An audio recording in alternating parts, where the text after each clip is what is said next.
So now let's check the next exercise.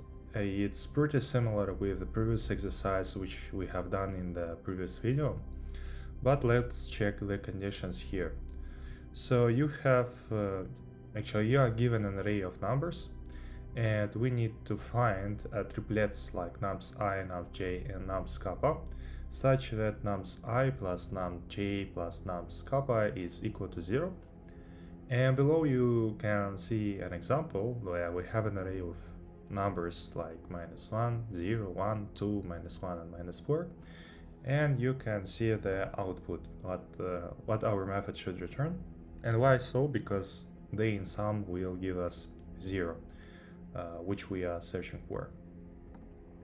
So now, like in every video, let's answer to some questions in order to better understand the task. So the result must contain unique triplets. How would you avoid duplicates? How does sorting the array help here? And what pattern fits here?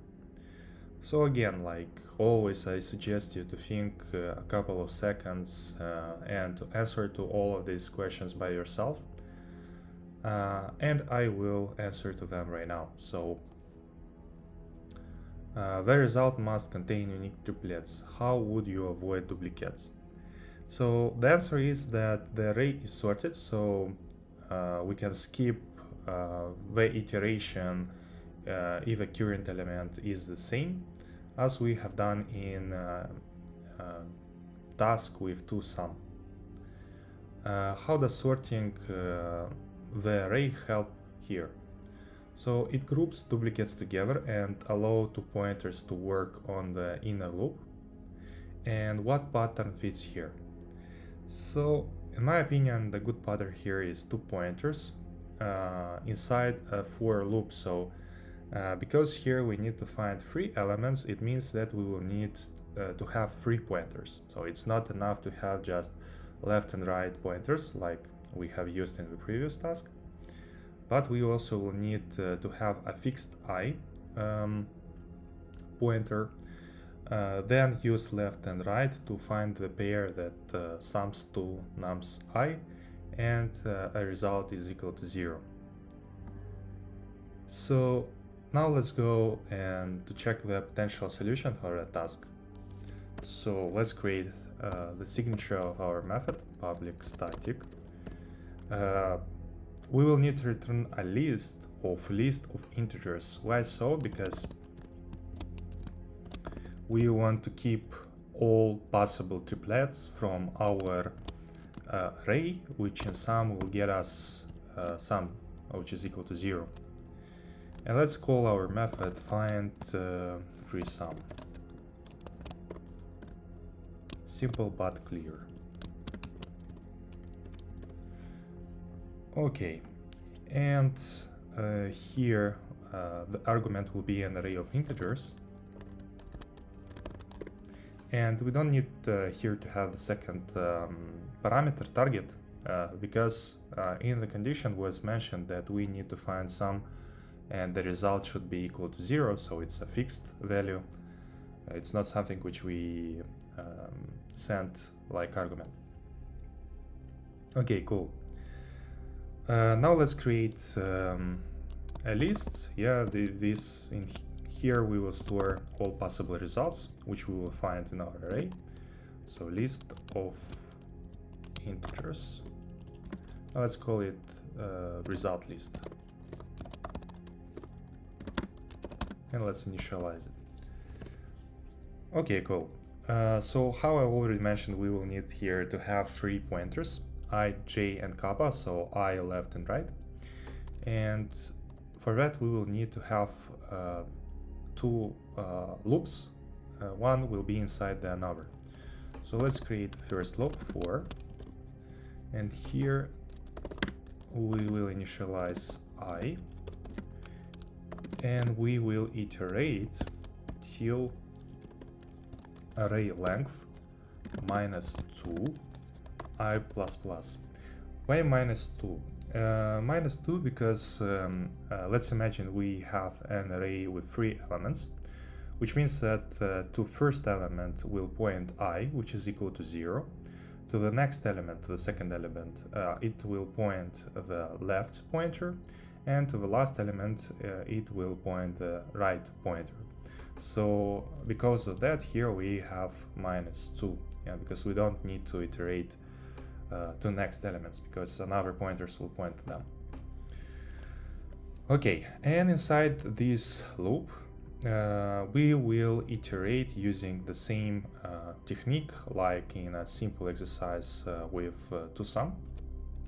So we will use two-pointer technique, and for that we will need to create this pointers: left pointer, which will start from the next element after I pointer, so it will be I plus 1, and the right pointer, which is equal to array minus array length -1, because it's a pointer index of the last element from our array.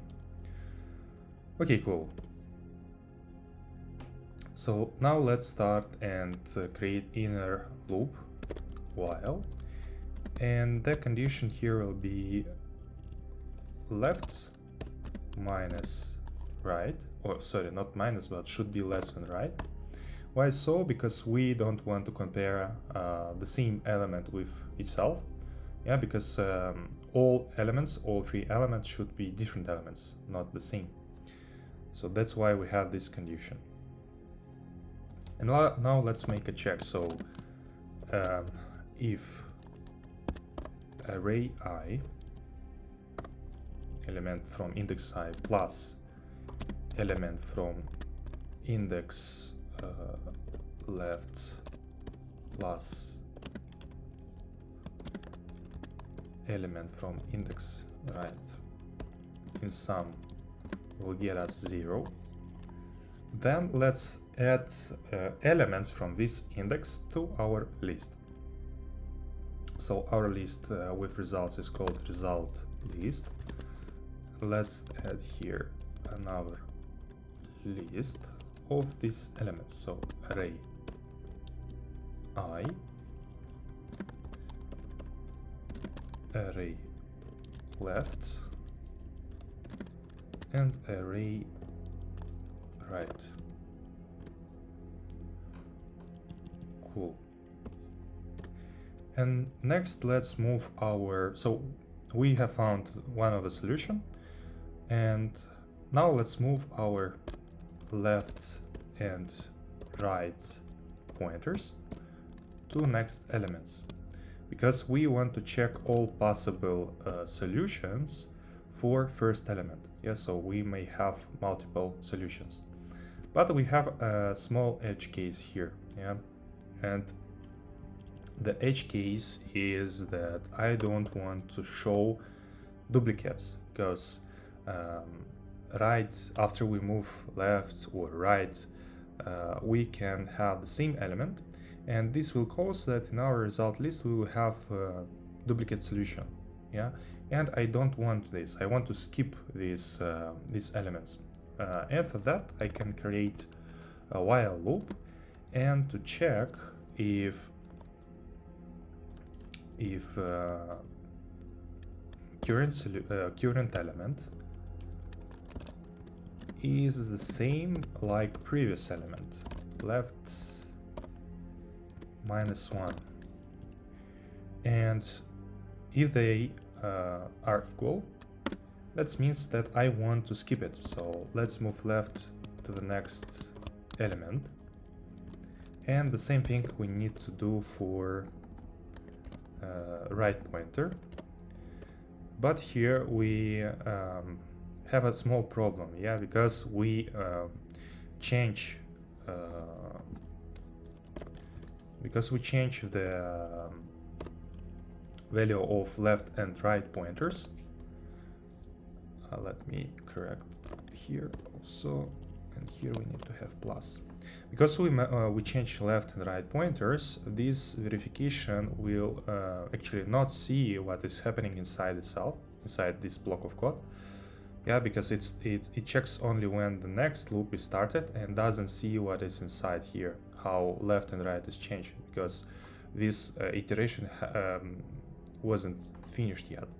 And because of that, we need to put a validation here, that we want to be sure that left is still less than right, because in our case it may be a problem that we are out of bounds, so we are not inside our array, which is not good. It will throw an exception. So okay, but there is also one edge case. So if you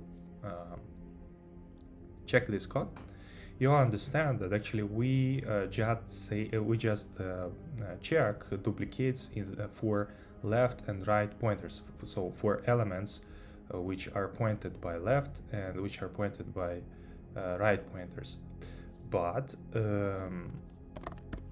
we don't check it for elements to which I pointer is points, let's say. And because of that, when we start a new iteration, we need to check if current element, let's say next element, array I, is equal to previous element, array I -1. And if it is, we just want to skip this iteration and to go to the next element. And yes, and here we have another edge case. So if, let's say, if I is equal to 0, it means that we are on the first element, but we cannot have index equal to -1, because 0 - 1 is equal to -1. And also the first element is always unique, because we have started the iteration, now we don't check another elements, so it's unique until now. So here we need to put another condition that I should be greater than 0. Yeah, because we want to ensure that this check validates only when we are at least at the second element, because otherwise I will be equal to -1, which is not correct.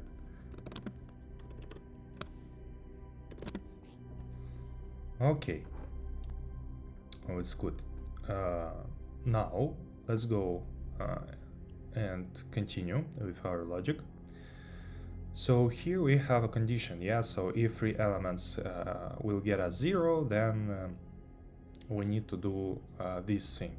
But if it's not, so what should we do next? So if these 3 elements are not equal to 0, we need to identify if they are greater than 0, if the sum is greater, or less than 0. Because it will help us to understand where we need to move our pointers, left or right pointer. So we need to move our left pointer or right pointer. So let's put the first condition. So if this sum is, let's say, greater or equal, it doesn't matter, let's say it's just greater than 0, then we need to increase our sum. And for that we need to write right plus right minus, because we want to make our sum less, near to 0, let's say. And if this sum is less or equal to 0, that means that we want to increase our sum, which means that we need to increase our left pointer. And this thing will work only if our array is sorted. So let's, before we start any logic, let's sort our array, which is coming from our argument, arrays dot sort.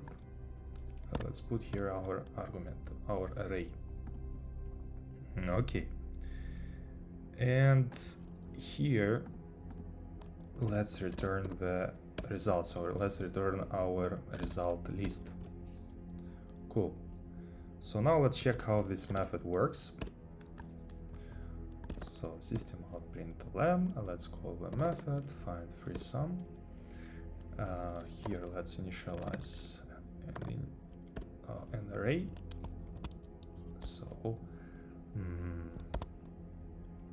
1, 2, 3, let's say -1, 0, 2, 2, -4, 6, 7, 6, 6, 7, let's say. Okay, now let's check the results. Okay, so we have three results. We have -4, 1, and 3. In sum, it will get us 0. We have -4, 2, 2. In sum, it will get 0. -1, 1. In sum, it will get us also 0. And also you can see that we don't have any duplicates here. Okay, so that's it. Let's now analyze our solution. So the time complexity is O(n) squared because we have the outer loop which runs n times and 2 pointers inside which runs n times. And the space complexity is O(1), so no extra data structures, and the output list doesn't count as extra space. So I think that complexity is good, so we can leave our solution how it is.